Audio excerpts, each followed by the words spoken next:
ಸಾಲಿನ ಕ್ಯಾಲೆಂಡರ್ ಬಿಡುಗಡೆ ಕಾರ್ಯಕ್ರಮಕ್ಕೆ ವಾದ್ಯಗೋಷ್ಠಿ ಮೂಲಕ ಸಮಾಜದ ಬಂಧುಗಳನ್ನು ಆತ್ಮೀಯವಾಗಿ ಸ್ವಾಗತಿಸಿದರು. ಇದೇ ಸಂದರ್ಭದಲ್ಲಿ ಕಾರ್ಯಕ್ರಮವನ್ನು ಕರ್ನಾಟಕ ರಾಜ್ಯ ಸವಿತಾ ಸಮಾಜ ಅಭಿವೃದ್ಧಿ ನಿಗಮ ಮಂಡಳಿ ಅಧ್ಯಕ್ಷರಾದ ಡಾಕ್ಟರ್ ಮುತ್ತುರಾಜ್ ಹಾಗೂ ಗುಬ್ಬಿ ತಾಲೂಕು ಅಧ್ಯಕ್ಷರಾದ ಶ್ರೀ ಲಕ್ಷ್ಮೀನಾರಾಯಣ, ತುಮಕೂರು ಯುವ ಪಡೆ ಜಿಲ್ಲಾಧ್ಯಕ್ಷರಾದ ಕಟ್ವೇಲ್ ರಂಗನಾಥ್, ಮಂಡ್ಯ ಜಿಲ್ಲಾಧ್ಯಕ್ಷರಾದ ಜಯರಾಮ್, ಜಿಲ್ಲಾ ಪಂಚಾಯಿತಿ ಸದಸ್ಯರಾದ ಜಗನ್ನಾಥ್, ಮಾಜಿ ಅಧ್ಯಕ್ಷರಾದ ಮುಕುಂದರಾಜ್, ಗುಬ್ಬಿ ಯುವ ಪಡೆ ಅಧ್ಯಕ್ಷರಾದ ನವೀನ್ ಗುಬ್ಬಿ, ತಾಲೂಕು ಪ್ರತಿನಿಧಿ ರಮೇಶ್ ಗುಬ್ಬಿ, ಪಟ್ಟಣ ಪಂಚಾಯಿತಿ ಸದಸ್ಯರಾದ ಶಿವಕುಮಾರ್, ಲಯನ್ ಕ್ಲಸ್ಟರ್ ಅಧ್ಯಕ್ಷರು ಅಶೋಕ್ ಉದ್ಘಾಟನೆಯನ್ನ ಮಾಡಲಾಯಿತು. ಹಾಗೂ ಇದೇ ಸಂದರ್ಭದಲ್ಲಿ ವಾದ್ಯಗೋಷ್ಠಿ ಕಲಾವಿದರಿಗೆ ಸನ್ಮಾನಿಸಲಾಯಿತು. ಗುಬ್ಬಿ ನಗರದ ಹಾಗೂ ತಾಲೂಕಿನ ಎಲ್ಲಾ ಹೋಬಳಿಯ ಅಧ್ಯಕ್ಷರು, ಕಾರ್ಯದರ್ಶಿಗಳು, ಪದಾಧಿಕಾರಿಗಳು, ಬಂಧುಗಳು ಹೆಚ್ಚಿನ ಸಂಖ್ಯೆಯಲ್ಲಿ ಭಾಗವಹಿಸಿ ಕಾರ್ಯಕ್ರಮವನ್ನು ಯಶಸ್ವಿಯಾಗಿ ನಡೆಸಿಕೊಟ್ಟರು. ವರದಿ Ningaraju, JR ಆಗಲವಾಡಿ, national news, BKP. Baba Saheb Ambedkar ಬಗ್ಗೆ, ಸಮಾನತೆ ಬಗ್ಗೆ ಬಹಳಷ್ಟು ವಿಚಾರಗಳನ್ನ ನಮಗೆಲ್ಲರಿಗೂ ತಿಳಿಸಿಕೊಟ್ಟಂತ ಮಾಜಿ ಜಿಲ್ಲಾ ಪಂಚಾಯತ್ ಅಧ್ಯಕ್ಷ ಆಗಿರ್ತಕ್ಕಂಥ ಜಗನ್ನಾಥ್ ಸಾಹೇಬರು ನಿಜವಾಗ್ಲೂ ಬಹಳ ಅದ್ಭುತವಾಗಿ ಮಾತಾಡಿದ್ರು. ಯಾಕಂದ್ರೆ ಇಂಥವರ ಒಂದು ಮಾತು ಮತ್ತು ಅನುಭವವನ್ನ ಯುವಕರಿಗೆ ತಿಳಿಸಿದ್ದಾರೆ. ನಿಜವಾಗ್ಲೂ ಬಹಳ ದೊಡ್ಡ ಮಾತು. ನಿಮಗೆ ಕೃತಜ್ಞತೆಗಳು ಹೇಳ್ತೀನಿ. ಈ ತರ ಅಶೋಕ್ ಅವರೇ ಮತ್ತೆ ನಮ್ಮ ಶಿವಕುಮಾರ್ ಅವರು ಬಹಳ ಚೆನ್ನಾಗಿ ಮಾತಾಡಿದ್ರು. ಅನುಭವದ ಒಂದು ಸಾರ ಬಹಳ ಅದ್ಭುತವಾಗಿ ಮಾತಾಡಿದ್ರು.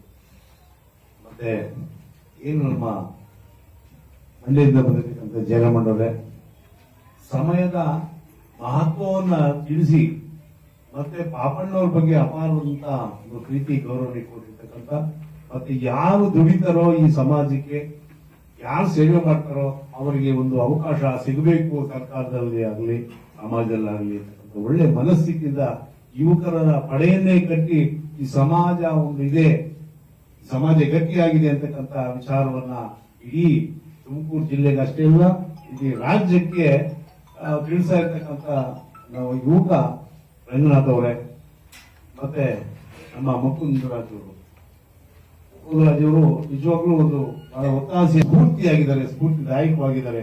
ತಮ್ಮ ಸ್ವಂತ ಹಣ ಖರ್ಚು ಮಾಡಿಕೊಂಡು ಇಡೀ ಒಂದು ಎಲ್ಲಾ ಜಿಲ್ಲೆಯ ತಾಲೂಕುಗಳು ಪ್ರವಾಸ ಮಾಡೋದ್ರ ಮುಖಾಂತರ ಒಂದು ಯುವಕರನ್ನ ಉತ್ತೇಜನ ಕೊಟ್ಟು ಅವರಿಗೆ ನಿಮ್ಮ ಸಮಯ ಕೊಡ್ರಪ್ಪ, ಸಮಯ ಬಹಳ ಅಮೂಲ್ಯ, ಮನುಷ್ಯ ದುಡ್ಡು ಏನ್ ಬೇಕಾದ್ರೂ ಎಷ್ಟು ಬೇಕಾದ್ರೂ ಮಾಡ್ಬೋದು, ಸಮಯ ಕೊಂಡ್ಕೊಳ್ಳಕ್ಕಾಗಲ್ಲ.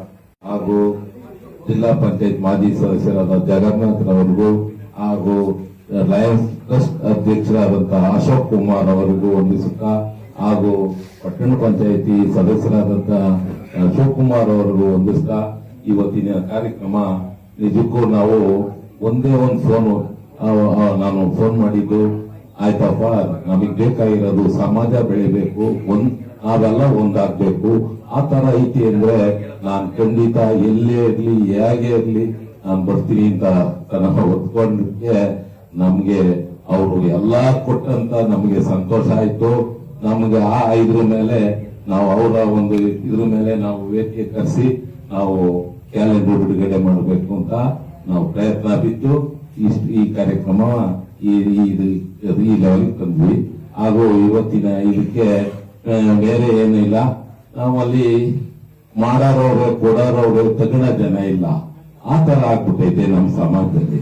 ಇವತ್ತಿನ ದಿನ ನಿಜಕ್ಕೂ ತುಮಕೂರಿನಲ್ಲಿ ಬಾಡಿಗೆ ಕಟ್ಕೊಂಡು ಒಬ್ಬ ಸ್ಟೆನೋ ಇಟ್ಕೊಂಡು ಇವತ್ತ ಕಟ್ವೇಲ್ ರಂಗನಾಥ್ ಅವರು ಸಂಪರ್ಕ ಕೇಂದ್ರ ಮಾಡೋರು ಅಂದ್ರೆ ನಾವು ಹೋಗಿ ಎಲ್ಲೋ 150 ರೂಪಾಯಿ ಕೊಟ್ಟು ಒಂದು ಕಾರ್ಡ್ ಮಾಡಿಸ್ಕೊಳಕ್ಕಾಗ್ಬೋದು, ಜಾಬ್ ಕಾರ್ಡ್ ಆಗ್ಬೋದು, ಹಿರಿಯರ ಕಾರ್ಡ್ ಆಗ್ಬೋದು, ಪ್ರತಿಯೊಂದಕ್ಕೂ ಅಲ್ಲಿ ಎಲ್ಲಾ ಉಚಿತ ಇದೆ.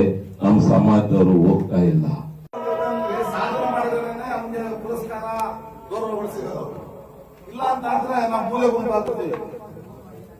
ಅದಕ್ಕೋಸ್ಕರ ನಾವು ಈ ಕಸುಬು ನಾವು ನಂಬಿಕೊಂಡೇನೆ ಕಸುಬು ಮಾಡಿದ್ರೆ ನಾವು ಹಣಕಾಸಿನಲ್ಲಿ ಅಭಿವೃದ್ಧಿ ಆಗಬೇಕು ಅಂತಂದ್ರೆ ವಿದ್ಯಾಭ್ಯಾಸಕ್ಕೆ ಗಮನ ಕೊಡಬೇಕು. ಬೇರೆ ಬೇರೆ ಕುಲಕಸುಬುಗಳನ್ನ ಕೈ ಎತ್ಕೊಂಡು ನಾವು ಹಣಕಾಸಿನಲ್ಲಿ ಸ್ಥಿತಿವಂತರಾದ ಮಾತ್ರ ಸಮಾಜದಲ್ಲಿ ಗೌರವ ಸಿಗುತ್ತೆ ಅಂತ ನನ್ನ ಭಾವನೆ. ಇಲ್ಲ ಅಂದ್ರೆ ಏನೋ ಕಳೆ ಬೇಕಾಗ್ಬಿಡ್ತೀವಿ. ಹಿಂದುಳಿದ ವರ್ಗದವ್ರಿಗೆ, ಶೋಷಿತರಿಗೆ, ಅಪಮಾನಕ್ಕೊಳಗಾದವರಿಗೆ, ದೌರ್ಜನ್ಯಕ್ಕೊಳಗಾದವರಿಗೆ ನೊಂದವರಿಗೆ, ಅತ್ಯಾಚಾರಕ್ಕೊಳಗಾದಂತ ಮಹಿಳೆಯರಿಗೆ, ದೌರ್ಜನ್ಯಕ್ಕೊಳಗಾದಂತ ಮಹಿಳೆಯರಿಗೆ ಸಮಾನತೆ ಕಲ್ಪಿಸಿದಂತ ವ್ಯಕ್ತಿ ಅಂತ ಅಂದ್ರೆ ಬಾಬಾ ಸಾಹೇಬ್ ಅಂಬೇಡ್ಕರ್.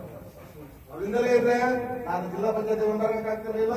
ನಮ್ಮ ಮುತ್ತಣ್ಣ ಅವರು ಅಭಿವೃದ್ಧಿ ಕರ್ನಾಟಕ ರಾಜ್ಯ, ತುಮಕೂರು ಜಿಲ್ಲೆ ಅಲ್ಲ, ಗುಬ್ಬಿ ತಾಲೂಕಲ್ಲ, ಕರ್ನಾಟಕ ರಾಜ್ಯದ ಅಭಿವೃದ್ಧಿ ನಿಗಮ ಅಂತಂದ್ರೆ ಅದು ದೊಡ್ಡ ಸಾಧನೆ.